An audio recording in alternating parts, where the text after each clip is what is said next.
Và 다 cái mục đích của 이시 mình thực hành 이나야 thực 되려야 hành 상당 giáo lý của Phật đó chính là mục đích là để từ 쳇티 bỏ tham ái. Cho nên ngale kyang be ngara susu jigdien be cho nega nên samba là chöle moshu ờ, kongki so nite với da trước chöle shu khi sayo mi mà dingi chúng piki ta duryon ju sane trở thành một ngoma di người theo ning chöle đạo và rusi những yarwa người chưa theo changlang đạo, shirai me de kyo nếu như mà ta trước chöle đó shu sayo mình jela ya chưa ani theo ta đạo, mình có ít di tham nyen ái, chingda mình de không có kwe tham kibda lam ghen tị, nyen lama ta kwe nhưng mà lama sau che khi de mà chúng de ta de theo changlang đạo shu che thì si yi chúng ta lại chöle yin khởi một cái tâm ta niệm di chö phân biệt, dhruva la dhruva wa ma đó tala là dhruva la thầy dhruva của yorwa tôi, đó là giáo phái của tôi, đó là cái này kia của tôi, vân vân. Thì chúng ta ta đang 가르쳐야 돼 sai 요르잖아 거다 게 손주발 sai 누구야 sai lầm so 그래도 với 룩제도 cái giáo lý 룩쟁이에서 của Phật dạy. 룩쟁이는 타바 Cái điều chúng ta 누구 cần hành và cái điều chúng ta không cần hành nó 대 bị 누구를 đảo lộn 맞춰 với 거다 nhau. 게 손주발 Đó là những 손 cái con đường để mà mình đi xuống địa ngục. 용으로 떠야 돼 차단돼서 용으로 저거 그러데 차단 용으로 뭐지 미친 Cái điều mà 차단 chúng 좀 ta cần phải 챘지 làm ít đi 차단 좀 lại đó 챘지 chính 리젠 거는 là 아 giảm đi những cái 챘지야 tham ái, giảm đi 안다 những cái ganh 배지 tị. 예발라나 메바스는 자도 배딱 뒤배 가서 배 아주 제단 배든 넣어버렸어 Đó là những cái điều mà chúng ta 다들의 không nên 까마베 làm. 라마 뒤줄기 Cái vị 우주에서나다 Katamba, 뜸규를 cái 들으셔 vị Lama của phái 다다 라마 Katamba 뒤줄기 nói rằng 중국도 là 마귀대회 중국도 들으셔 중국대 có 가라 một cái câu 섬이나 chuyện xin kể, đó chính 야게 là 중국 사람다 뭐여기 니주를 치 câu 내가 내 chuyện nhưng mà 쇼버를 nó 슬라미나 rất là gần và có thật. 엄마 줘 Hồi xưa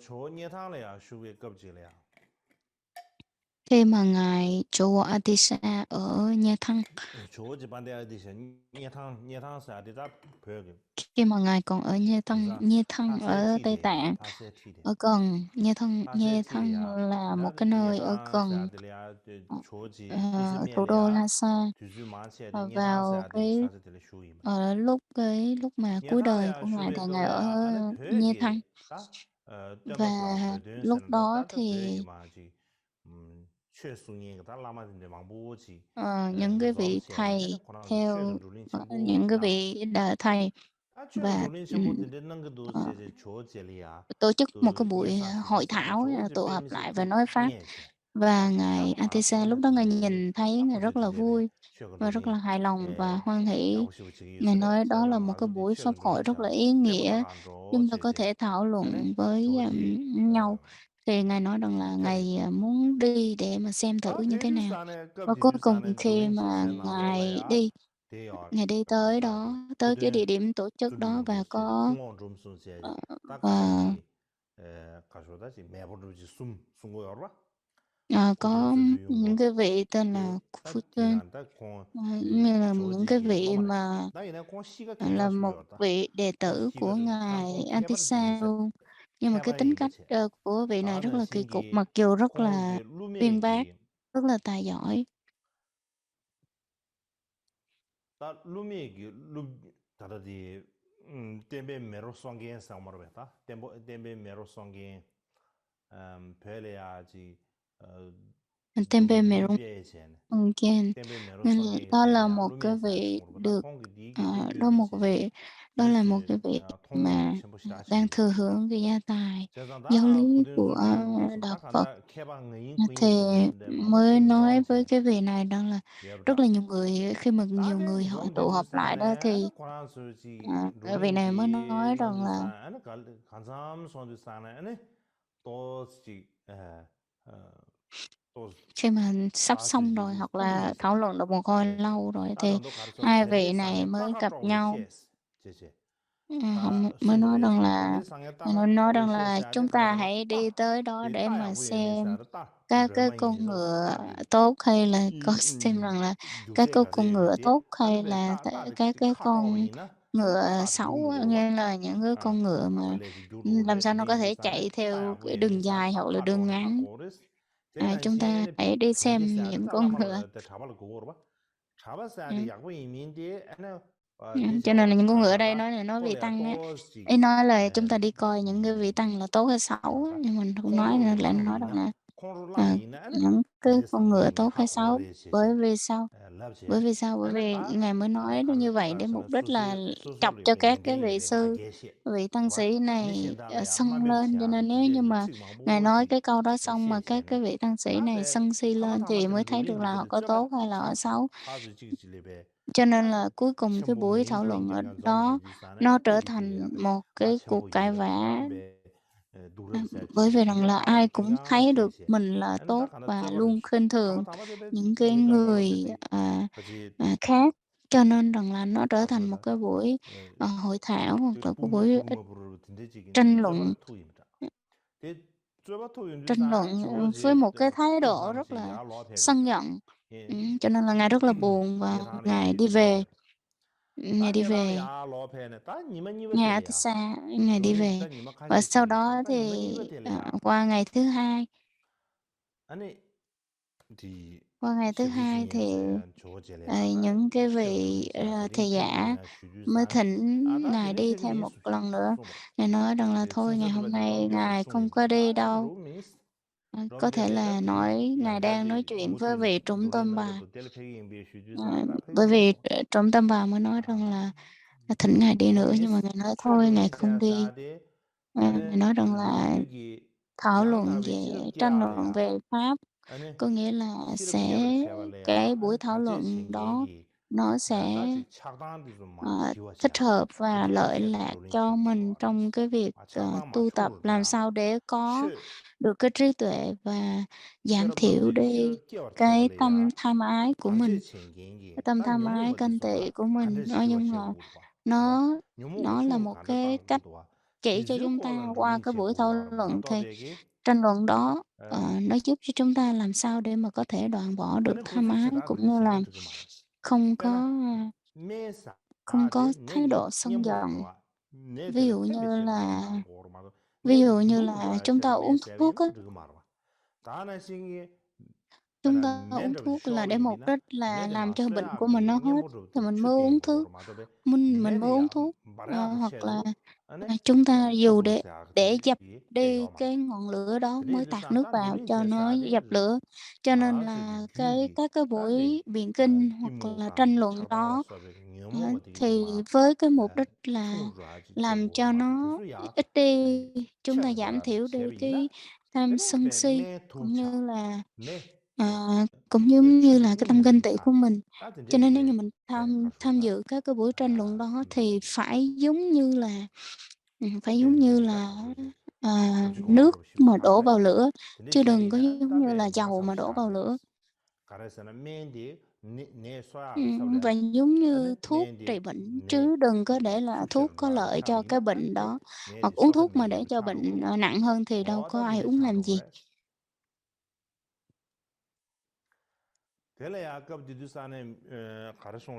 Lúc đó thì Ngài nói một cái câu chuyện, một cái câu lúc đó thì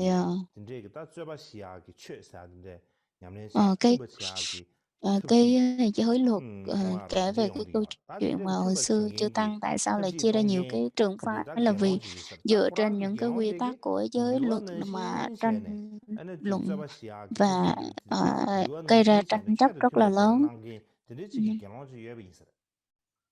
Cho nên là lúc đó thì xuất hiện một cái vị là giới luật rất là uyên thâm và thực hành đúng pháp. Và vị này tu một cái pháp đó là cúng tô ma cho cái loài rồng. Thì khi mà cái vị đó cúng, thì khi vị đó đi lấy cái bánh tô ma,